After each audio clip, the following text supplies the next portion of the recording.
कहानी का शीर्षक है खामी बनी वरदान। एक छोटे से गांव में एक युवक रहता था। वह पानी के लिए रोज सुबह अपने कंधों पर बांस के सहारे दो मिट्टी के घड़े लटकाकर पास की नदी से पानी लाता। एक दिन नदी में पानी भरते समय नोकीला पत्थर लगने से एक घड़े के नीचे की तरफ छोटा छिद्र हो गया, जिससे पानी रिसने लगा। अब उसमें भरा हुआ पानी युवक के घर तक आधा ही पहुंच पाता।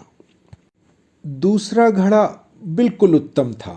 उसमें भरा हुआ पानी सुरक्षित युवक के घर तक पहुंचता।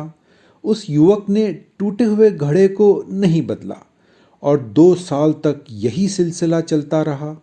युवक रोज उन्हीं घड़ों में पानी भरकर लाता और घर आने तक टूटे घड़े में आधा ही रह जाता। साबुत घड़ा अपने को श्रेष्ठ समझता था और अपने आप पर बहुत गर्व करता था कि जिस काम के लिए वह बना है वह उसे पूरा कर सकता है। और दूसरी तरफ टूटा घड़ा बहुत ही मायूस और शर्मिंदा महसूस करता कि वो अपना काम पूरा करने में समर्थ नहीं है। खंडित घड़े ने मान लिया कि वह अपने काम में असफल है और अपने मालिक का काम कभी पूरा नहीं कर सकता। वह युवक से बोला, मैं बहुत शर्मिंदा हूँ अपने आप से और माफ़ी मांगना चाहता हूँ। युवक ने कहा, क्यों? तुम ऐसा क्यों सोचते हो? घड़ा बोला, मैं पिछले 2 सालों से सिर्फ आधा ही पानी घर तक पहुँचाता हूँ। मैं जिस काम के लिए बना हूँ उसे पूरा नहीं कर सकता। मेरे खोट के कारण आपको अपनी मेहनत का पूरा लाभ नहीं मिल पाता। युवक थोड़ा मुस्कुराया और बहुत ही विनम्र होकर और सहानुभूति के साथ कहता है, कल जब सुबह लौट रहे होंगे तब मैं चाहता हूँ कि तुम उन खूबसूरत फूलों को देखना जो पगडंडी पर एक तरफ उगे हैं। अगले दिन लौटते समय टूटे घड़े ने जब उन आकर्षक, मनोहर, रंगीन फूलों को देखा तो वो बहुत ही आनंदित महसूस करने लगा। मगर फिर घर लौटते ही वह मायूस हो गया कि आज फिर वो आधा पानी ही घर तक पहुंचा पाया। टूटे घड़े ने फिर युवक से माफ़ी मांगी। युवक ने कहा, क्या तुमने ध्यान दिया कि क्यों वो आकर्षक रंगीन फूल पगडंडी के एक ही तरफ हैं और दूसरी तरफ नहीं? क्या तुम्हें इसका कारण पता है? घड़े ने कहा, जी नहीं। युवक आगे कहता है, वह इसलिए कि मुझे पता था कि तुम्हारे छिद्र के कारण पानी रिसता रहता है और मैंने इस बात का फ़ायदा उठा लिया।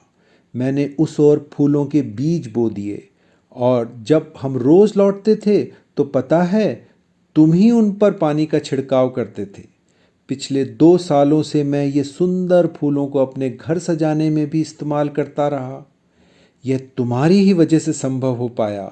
यह काम वो श्रेष्ठ समझने वाला घड़ा नहीं कर सकता था। अब टूटे घड़े में एक विश्वास की लहर दौड़ गई और अपने आप को नई नज़र से देखा तो वो बहुत ही आनंदित हो उठा। दोस्तों, हम सभी उस छिद्र वाले घड़े के समान हैं। हम सभी में कुछ न कुछ दोष, नुक्स, खोट या विकार होते हैं, मगर हम चाहें तो इन्हीं दोषों को हमारी ज़िंदगी में लाभप्रद परिस्थिति में तब्दील कर सकते हैं। हमें लगेगा हमारी कोई कमज़ोरी हमें नाकाम बना रही है, मगर यही कमज़ोरी किसी दूसरी परिस्थिति में वरदान भी साबित हो सकती है, अगर हम सकारात्मक सोच और इच्छा शक्ति के साथ आगे बढ़ेंगे। एक उदाहरण हमारे 60 और 70 के दशक के महान क्रिकेटर का आ रहा है, जिन्होंने पोलियो को क्लीन बोल्ड किया, श्री बीएस चंद्रशेखर, जिन्हें 5 साल की अल्प आयु में दाएं हाथ में पोलियो हो गया, जिससे हाथ बहुत कमज़ोर रहा, मगर उन्होंने आगे चलकर इसे अपनी ताकत बना लिया, क्योंकि यही दुबला नाजुक हाथ उन्हें ज़्यादा लचीलापन प्रदान करने लगा, जिससे वह एक घातक गेंदबाज बन सके।